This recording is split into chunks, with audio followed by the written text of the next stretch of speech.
आज का theme analysis शुरू करने से पहले मैं आपको बता दूं कि ये मेरा क्यूआर कोड स्कैनर है, ऊपर मेरी जीमेल आईडी दी हुई है। जिसको भी पर्सनल मेंटोरशिप चाहिए तो अभी ये सेशन फ्री है, लेटर ऑन इस पर चार्जेस इंप्लीमेंट होने शुरू हो जाएंगे। So hurry up to become a part of this mentorship program which is free right now. अब आगे चलते हैं आज के थीम एनालिसिस पे। तो आज का सबसे पहला टॉपिक है open to debate on operation Sindoor in parliament government. अब ये जो है बेसिकली ये न्यूज़ जो है that is related to the monsoon session which is going to start soon. और ये जो डिस्कशन होगा that will be based on जो प्रेसिडेंट डोनाल्ड ट्रंप हैं उनका जो स्टेटमेंट था कि 5 jets were they were gun down, उन पे है not gun down, they were shot down in the India Pakistan war escalations.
जो स्पेशल इंटेंसिव रिवीजन हो रहा है बिहार में उस पर भी क्लैरिफिकेशन मांगा है। अब इसका यूपीएससी में हम लोग क्या रिलेवेंस डिराइव कर सकते हैं, सबसे पहला ये है कि यहाँ पर इंडियन पॉलिटी के कंटेक्स्ट में जो आपका पार्लियामेंट्री प्रोसीजर है वो आ जाता है। दूसरा आ जाता है role of executive and legislature. तीसरा जो इंडिया पाकिस्तान रिलेशंस है with respect to international relations, जो अभी भी जो टेंशन्स चल रही हैं उससे रिलेट करके आप आप एक नोट्स बना सकते हो। That would be very helpful for you. तीसरा जो है डोनाल्ड ट्रंप के स्टेटमेंट का इंडिया और यूएस के जो रिलेशंस है उस पर क्या असर पड़ेगा। सो ये एक मेजर थीम फोकस्ड है जो कि इस टॉपिक से रिलेट करती है। अब प्रॉबेबल क्वेश्चंस की अगर हम बात करें तो इसमें ज़्यादातर तो मेंस रिलेटेड ही है, बट प्रीलिम्स से रिलेटेड भी कुछ चीज़ें आ जाती हैं। जैसे सबसे पहले आपका मेंस में क्वेश्चन ऐसे आ जाता है कि discuss the significance of parliamentary conventions in maintaining legislative discipline in India. दूसरा, evaluate the role of the opposition in ensuring accountability during the parliamentary sessions। Prelims में पार्लियामेंट से रिलेट करके जो पार्लियामेंट्री प्रोसीजर्स हैं, जो भी सेशन है like 0 our, question our, इन सब से रिलेट करके आ सकता है। उसके अलावा जो भी कंडक्ट प्रोसीजर्स हैं, जो भी वहाँ पर लिमिटेशंस हैं on the members of parliament और उसके ब्रीच पे क्या पनिशमेंट्स मिलती हैं, ये सब भी इम्पॉर्टेंट है। Next is reform can't wait, aviation safety is at stake. अब यहाँ पर जो बात हो रही है, यहाँ पर जून 12 को इंसिडेंस हुआ था, हम सब जानते हैं कि प्लेन क्रैश हुआ था।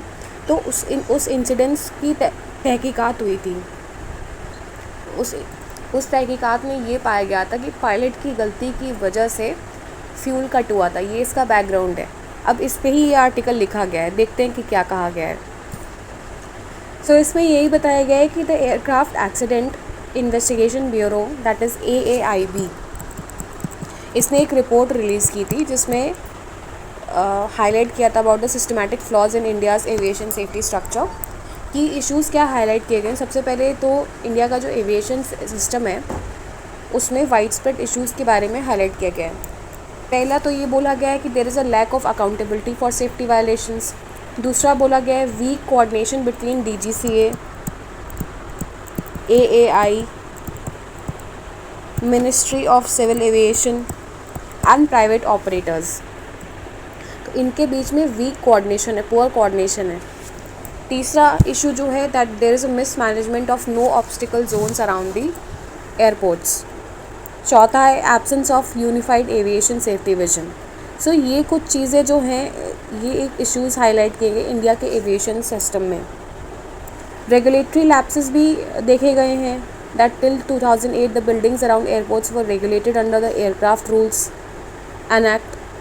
Post 2008, overlapping jurisdiction led to illegal high-rise construction near the runways, poor enforcement of inner horizontal surfaces, IHS norms. I'm literally sorry, मेरा जो थ्रोट है वो बिल्कुल सपोर्ट नहीं कर रहा है, मैं बहुत मुश्किल से बोल पा रही हूँ because I am having cough and cold, बहुत ज़्यादा इंटेंस है मुझे, but still I have to make video for many of you because you people are relied on me for current affairs. Examples include Ghatkopar 2018 and Ahmedabad 2025 incidents. अब judicial interventions क्या हुई थी that public interest litigations were filed in Bombay and Gujarat high courts. The courts issued stay orders preventing unsafe construction. Example 13-story buildings near the Mumbai airport. PILs compelled MOCA to revise safety rules but enforcement remained weak. तो जो भी public interest litigations थे उन्होंने compel किया था ministry of civil aviation को कि वो अपने जो सेफ्टी रूल्स हैं उनको रिवाइज़ करें, बट उसका जो वो सिर्फ ऑन पेपर्स ही रह गया, उसका इन्फोर्समेंट जो है वो प्रॉपरली नहीं हुआ. अब ऑब्स्टिकल्स, उसका रिज़ल्ट क्या हुआ कि the obstacles near the airports they rose from 125 in 2010 to 1000 plus in 2025. इसका ये रिज़ल्ट निकला. So Mumbai's airspace among the world's most hazardous airspace. Over 5000 violations in around 10 kilometer zone. इसमें recommendations भी कुछ दी हुई हैं. सबसे पहला तो इंस्टीट्यूशनल ओवरहॉल होना चाहिए जिसमें एक unified command under a single aviation safety authority होनी चाहिए. Definitely aviation sector has been a very much neglected sector. ये सिर्फ इंसिडेंसेस की बात नहीं है, वहाँ पर काफ़ी ज़्यादा नेग्लिजेंस की वजह से वहाँ का स्टाफ भी काफ़ी रूड रहता है. सो ये एक काफ़ी ज़्यादा कंसर्न्ड मैटर है जिसकी देखरेख होनी चाहिए और प्रॉपर्ली उसको इम्प्लीमेंट करना चाहिए. इंस्टीट्यूशनल ओवरहॉल में दूसरा आपका पॉइंट आ जाता है better coordination between DGCA, MOCA that is ministry of civil aviation and AAI and other bodies is very must. अब अगर हम लेजिस्लेटिव क्लैरिटी की बात करें तो उसमें क्या रिकमेंडेशंस आ जाती हैं that there should be clear binding regulations for airport obstacle zones, removal of regulatory overlap and confusion. Third आ जाता है आपका learning from global models like FAA, USA and EASA. जो भी इनके जो प्रैक्टिसेस हैं, FAA that is US aviation sector and EASA that is European Union aviation sector. So इनकी जो भी प्रैक्टिसेस हैं उनको सेफ्टी स्टैंडर्ड्स और जो भी रेस्क्यू प्रैक्टिसेस हैं उनको अडॉप्ट करना चाहिए. So follow Swiss cheese model for layered aviation safety checks. So यहाँ पर बेसिकली एक स्विस चीज़ मॉडल को फॉलो करने का बात हो रही है.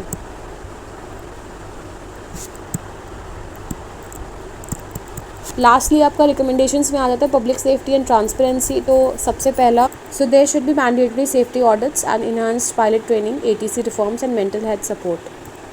अब रिलेवेंस बता दूँ आपका UPSC में क्या है. सबसे पहले तो regulatory institutions like DGCA, AAI और MOCA ये इम्पॉर्टेंट हो जाते हैं. अब प्रॉबेबल क्वेश्चंस कैसे आ जाते हैं तो सबसे पहले ऐसे आ सकता है discuss the major structural flaws in India's aviation safety framework, suggest reforms to address these issues. दूसरा ऐसे आ सकता है how do judicial interventions play a role in ensuring aviation safety in India. तो इस तरीके के जो भी क्वेश्चंस हैं वो आ सकते हैं इसीलिए. और दूसरा ये एथिक्स बेसिस पे भी, एथिकल बेसिस पे भी पब्लिक सेफ्टी और इकोनॉमिक इंटरेस्ट ज़्यादा वैल्यूएबल है या पब्लिक सेफ्टी ज़्यादा इंपॉर्टेंट है. सो इस वजह से ये इम्पॉर्टेंट है. और किस तरीके से जो ऑन पेपर रूल्स हैं उनको इंश्योर करना चाहिए कि इम्प्लीमेंटेशन को और एक स्ट्रक्चर्ड जो है वो पूरी अथॉरिटी होनी चाहिए, पूरा गवर्नमेंट स्ट्रक्चर होना चाहिए और कंट्रोल होना चाहिए एविएशन सेक्टर पे, जिसकी वजह से ये सब जो है प्रॉब्लम्स ना आए, पब्लिक सेफ्टी पे इफेक्ट ना पड़े। सो आपका यहाँ नेक्स्ट टॉपिक है India can reframe the artificial intelligence debate.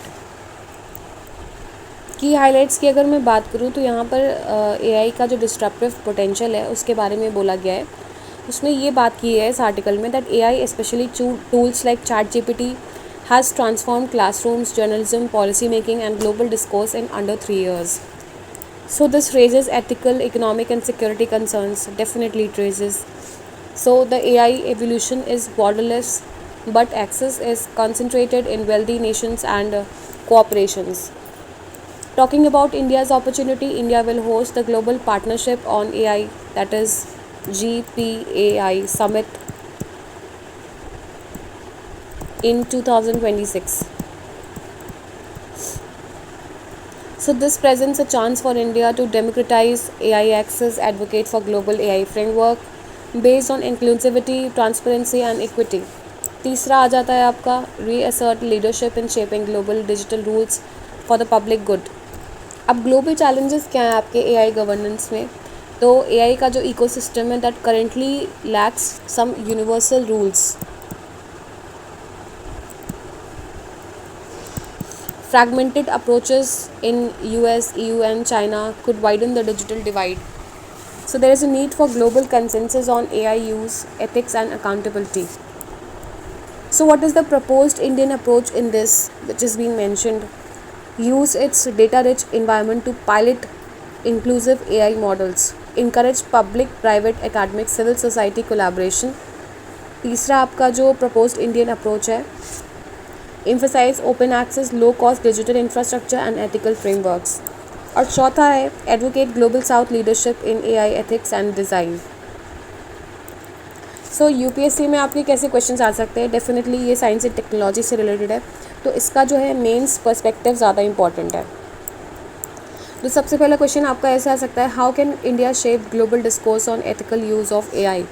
आप अगर इस पर आंसर प्रिपेयर कर लोगे आपकी सारी चीज़ें कवर अप हो जाएंगी और आप इसको मेंस में डिफरेंट वेज में आप इसको यूज़ कर सकते हो.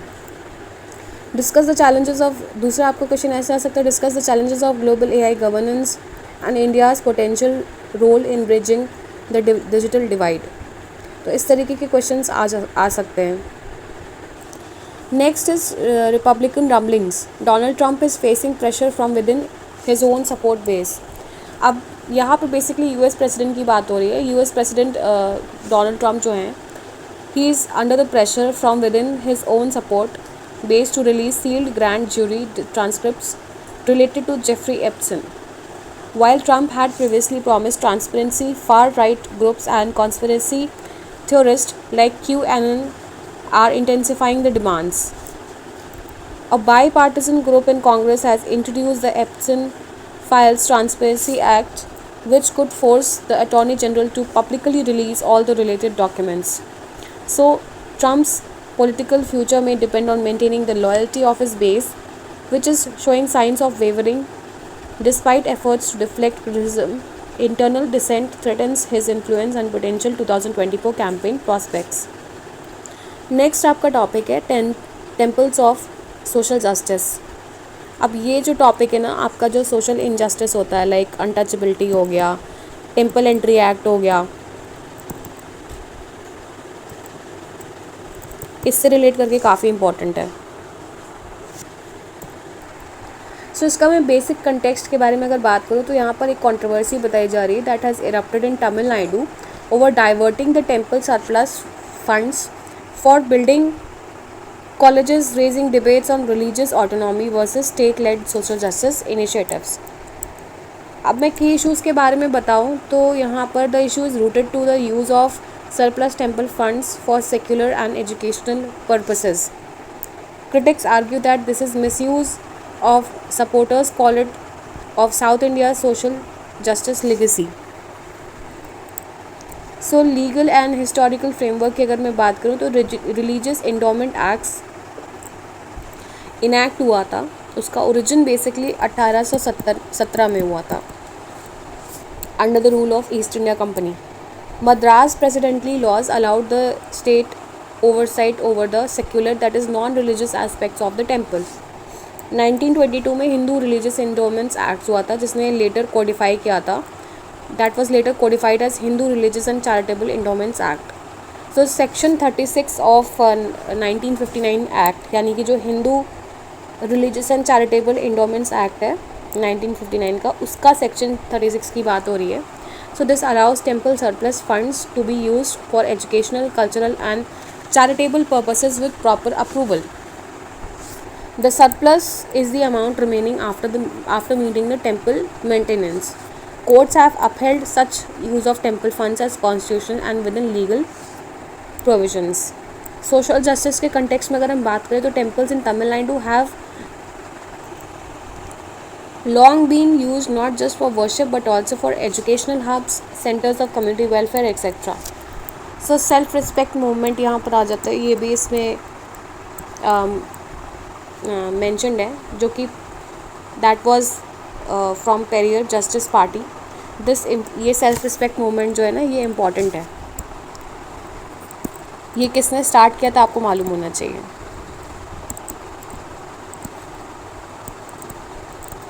ये बहुत फेमस मूवमेंट है सेल्फ रिस्पेक्ट मूवमेंट, आपको हिस्ट्री में भी मिल जाएगा इसके बारे में. So this emphasized state intervention to ensure temple wealth was used for public welfare, especially among the marginalized caste. Temple funds seen as public resources, not private religious wealth. So what are the arguments in favor of government oversight?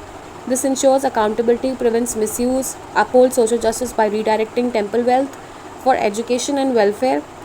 Historical inscriptions support non-religious temple usage, example for education.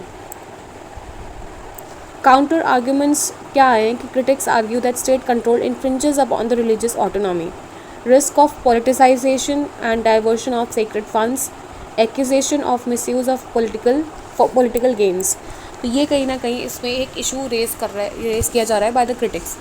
अब मैं UPSC में relevance आपको बता दूँ तो सबसे पहले आपका आता है इंडियन सोसाइटी. इंडियन सोसाइटी में जो roles of temple and social reform रहा है, caste equity movements in south India, ये सब इम्पॉर्टेंट है. अब प्रॉबेबल क्वेश्चंस कैसे आ सकते हैं. सबसे पहला ऐसे आ सकता है, discuss the constitution and ethical dimensions of state control over the temple funds in India. दूसरा ऐसे आ सकता है, evaluate how temple resources have been historically used to promote social justice in south India. तो इस तरीके के क्वेश्चंस जो है आ सकते हैं. चौथा क्वेश्चन जो है आपका सेक्युलरिज्म के कंसेप्ट से उठा के दे सकते हैं, और जो अनटचेबिलिटी से रिलेट करके फंडामेंटल राइट आता है उसको मार्क कर सकते हैं. जो अंडर प्रिविलेज जो कास्ट है उनसे रिलेट कर सकते हैं. नेक्स्ट आपका टॉपिक है, is Israel committing genocide in Gaza. So यहाँ पर बात हो रही है बेसिकली जो इज़राइल जो है गाज़ा पे जो भी स्ट्राइक्स कर रहा है उसके बारे में ये यहाँ पर डिटेलिंग दी हुई है. सो इन जनवरी 2024 south Africa filed the case against Israel at the international court of justice, accusing it of committing genocide in Gaza under the 1948 Genocide Convention. The move stems from widespread destruction and high civilian casualties in Gaza during the Israel's military offensive act. Offensive act है क्योंकि Israel ने destruction cause किया था, वहाँ पर military attacks हुए थे, वहाँ पर आपकी मिसाइल्स जो हैं वो दागी गई थी. They were being used to distort.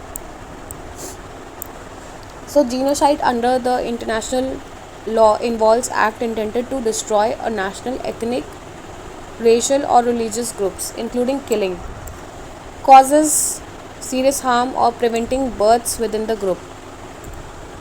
So South Africa's case claims Israel's actions such as bombing of civilian infrastructure, blocking aid and mass displacement. This shows genocidal intent. UN experts and human rights bodies have echoed similar concerns, citing Israel's destruction of homes, schools and hospitals and its alleged use of starvation as a weapon of war. However, Israel maintains that its military campaign targets Hamas, not civilians, and denies accusation of genocide. अब यहाँ पर जो UPSC के relevance में context है, आपको बहुत detail में जीनोसाइड के बारे में पता करना होगा, मतलब नोट्स बनाने होंगे, पता क्या करना हो, नोट्स बनाने होंगे कंसेप्चुअल बेसिस पे, और अपने जो पॉइंट ऑफ व्यू है उसको रिप्रेजेंट करना होगा। दूसरा कंसेप्ट यहाँ पर आपका आ जाता है जो कि मेंशन नहीं है, but I am telling you, apart from genocide, this is racial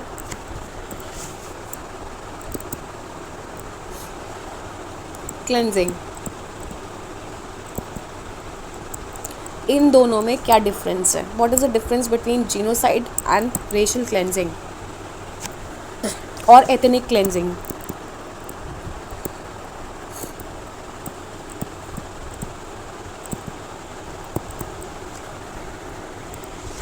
तो ये इसका बेसिक कंटेक्स्ट है। अब मैं आपको इसका बैकग्राउंड बता दूं कि इज़राइल ऐसा क्यों कर रहा है। रिसेंट में जो गाज़ा के जो लोग थे उसमें से कुछ ऐसे लोग थे जिन्होंने इज़राइल से वहाँ के जो सिटीजन्स थे उनको उठा के किडनैप कर लिया गया था। That is also a terror hub for sure. ये मैं आपको बता देती हूँ, वो भी एक टेरर हब है। दैट इज़ वाई इज़राइल जो है वो अपने अस्तित्व को बचाने के लिए गाज़ा पे अटैक कर रहा है। सो जब आप आंसर लिखेंगे, आप एक ये नहीं कि आप सिर्फ इज़राइल को ही एक्यूज़ करें, आप दोनों साइड्स को रिप्रेजेंट करेंगे ऑफ गाज़ा एंड इज़राइल। दोनों साइड के व्यूज़ को आप रिप्रेजेंट करेंगे आंसर राइटिंग में, और एक बैलेंस्ड व्यू देंगे। बैलेंस्ड व्यू देने का मतलब ये है कि ना ही गाज़ा के फेवर में होगा और ना ही इज़राइल के फेवर में होगा। सो एक बैलेंस्ड व्यू आपको रिप्रेजेंट करना है आंसर राइटिंग में, बिकॉज ये जो कंसेप्ट है ये आ सकता है।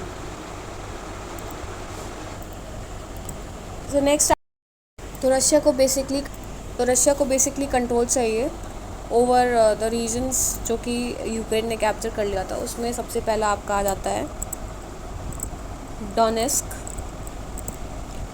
लुहांक,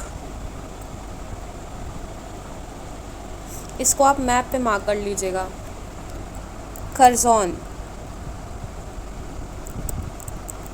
ये इम्पॉर्टेंट है। जबकि कीव जो है और उनके जो वेस्टर्न एलीज़ हैं, अब लिटरली सॉरी मेरा थ्रोट सपोर्ट नहीं कर रहा है। सो दे जो वेस्टर्न एलीज़ हैं, कीव और उनके जो वेस्टर्न एलीज़ हैं, they reject these demands, seeing them as violations of sovereignty.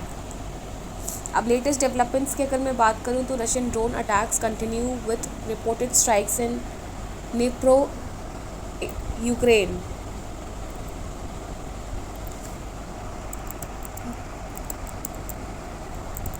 Russia has solidified control over parts of eastern Ukraine despite ongoing international condemnation.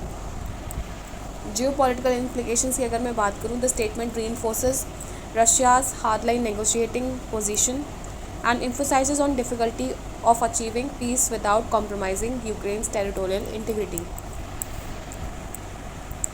अब यूपीएससी के रिलेवेंस में इसका आ जाता है। सबसे पहले क्वेश्चन मैं आपको बता दूँ, discuss the challenges in resolving Russia Ukraine conflict through diplomacy. क्या इनडायरेक्टली ऐसे पूछ सकते हैं, what role does diplomacy plays in resolving the war like conflicts. Secondly ऐसा आ सकता है, analyse the role of strategic interest in modern conflicts with reference to Russia's position on Ukraine. So next आपका topic है a note on multi asset funds.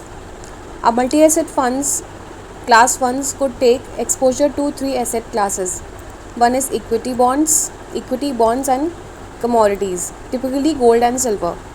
However, be mindful of commodities in the careful portfolios.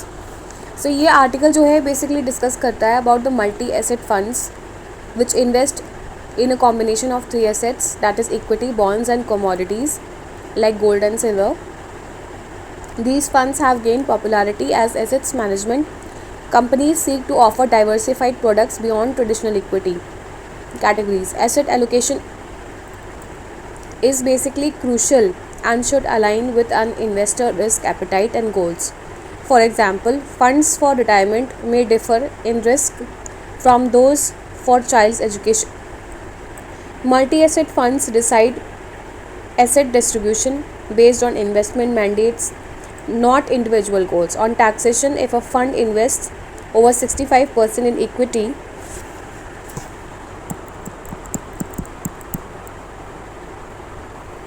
It is treated as an equity fund with 12%, 12.5% long capital terms gains tax on profits above rupees 1.25 lakh held for a year. इसका simple सा मतलब ये है कि जब taxation होता है तो अगर कोई फंड 65% इन्वेस्ट करता है इन इक्विटी, 65% इक्विटी में इन्वेस्ट करता है तो it is treated as an equity fund only, जिसमें 12.5% का लॉन्ग टर्म कैपिटल गेन होता है और प्रॉफिट जो है, ये जो 12.5% का कैपिटल गेन होता है that is on 1.25 lakh which is held for a year. So if equity is below 65% it is taxed as non equity fund, यानी अगर इक्विटी अगर 65% से बिलो है तो वो नॉन इक्विटी फंड के तौर पे उसे टैक्स किया जाएगा. Added to total income and tax at marginal tax rates often around 30%. Investors must be mindful of asset mix and tax efficiency when choosing such funds. तो अब आपको यूपीएससी के रेलेवेंस में क्या करना है, सबसे पहले ये जो मल्टी एसेट बॉन्ड्स हैं ऑफ 3 एसेट क्लासेस, इस पे आपको नोट्स बनाने होंगे, ठीक है. उसके अलावा टैक्स एफिशिएंट इन्वेस्टमेंट्स के बारे में भी आपको इस आर्टिकल से उठाना होगा कि 65% के ऊपर रहता है तो ये प्रीलिम्स में पूछ सकता है. अगर 60 स्टेटमेंट दे सकता है दैट 65% से अगर ऊपर है तो ये इक्विटी फ़ंड के तौर पे टैक्स किया जाता है या नहीं, और अगर 65% से नीचे है तो ये नॉन इक्विटी फ़ंड के तौर पे टैक्स किया जाएगा या इक्विटी फ़ंड के तौर पे टैक्स किया जाएगा. इन स्टेटमेंट्स को स्वाइप कर सकते हैं, सो इसीलिए ये इम्पॉर्टेंट है. सो नेक्स्ट आपका टॉपिक है money making money even while one is asleep. तो ये एक बेसिकली थ्योरी है. As Albert Einstein said, compound interest is the 8th wonder of the world. If one is patient enough, he can witness how his money makes money for him even while he is asleep. So इस article के basic context के बारे में अगर मैं बता दूँ, ये इकोनॉमिक पर्सपेक्टिव से सबसे पहले तो बहुत इंपॉर्टेंट है. So the article basically explains the concept of compound interest and its powerful impact on wealth creation through systematic investment plans, that is SIPs. And financial discipline. अब मैं की कंसेप्ट्स के बारे में बोलूँ तो कंपाउंड इंटरेस्ट की यहाँ पर बात हो रही है, जिसे ऑफ कोर्स एल्बर्ट आइंस्टाइन ने 8th वंडर बोला है. So this leads to exponential growth in wealth when investment and are consistent and long term. What is compound effect? So this is a concept from finance and personal development. Like a snowball effect, small consistent investment or efforts over the time yield larger results. This was popularized by the book The Compound Effect by Darren Hardy.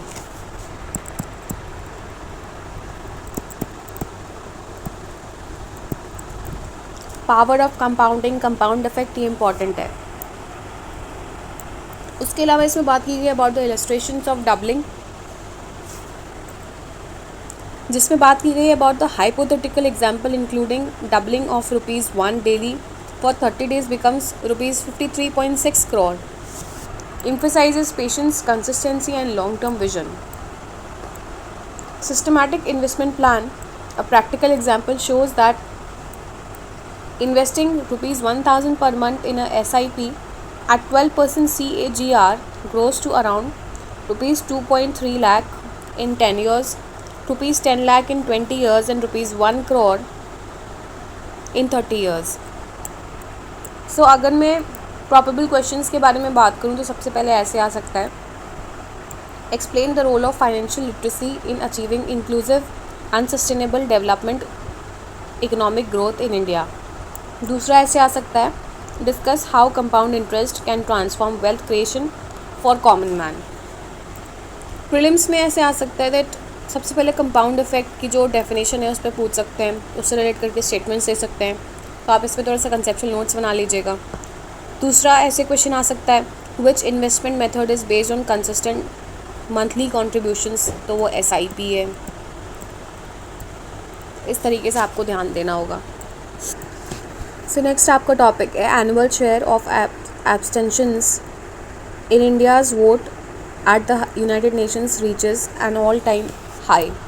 अब मैं आपको इसके basic context के बारे में बोलूँ, so India's share of abstentions in UN voting reach 44% in 2025, which is the highest ever.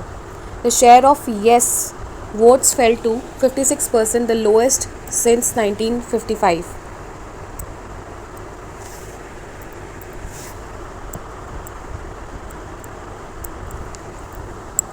So historical voting trends की यहाँ पर बात की गई है, जिसमें 1950 टू 1960s के बीच में देखा गया है।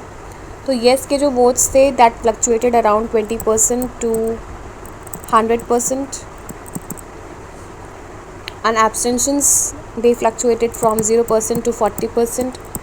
1970 टू 1980 के बीच में अगर हम देखें, 1970 टू 1994 के अगर हम बीच देखें, तो there was a stabilisation phase of yes votes range from 74% to, यानी येस के जो वोट्स थे वो 74% टू 96% थे। Abstentions related to 8% to 19%। So mid 1990s to 2019 relatively stable, yes votes between 75% to 83% and abstentions from 10% to 17%. Now there is a major shift in 2025 where abstentions is too very much, so this spiked to around 44%. Reasons क्या बताए गए? सबसे पहले जो global polarisation है वो एक reason है, UN के जो कॉम्प्लेक्स रेजोल्यूशंस हैं वो एक रीज़न है, there is a shift from consensus building to divided geopolitics, and India's strategy to maintain neutrality on contentious issues is also one of the reasons. अब UPSC में probable अगर हम क्वेश्चंस की बात करें तो सबसे पहले तो ये मेंस में ऐसे क्वेश्चन आ सकते हैं with respect to international relations, और एक ही टाइप का क्वेश्चन ये आ सकता है, India's abstention in United Nations votes reflect its evolving foreign policy priorities in a polarized world. Discuss. So this was last topic of the day. Here I end my analysis. Thank you and have a nice day. I request you to like, subscribe and share my channel.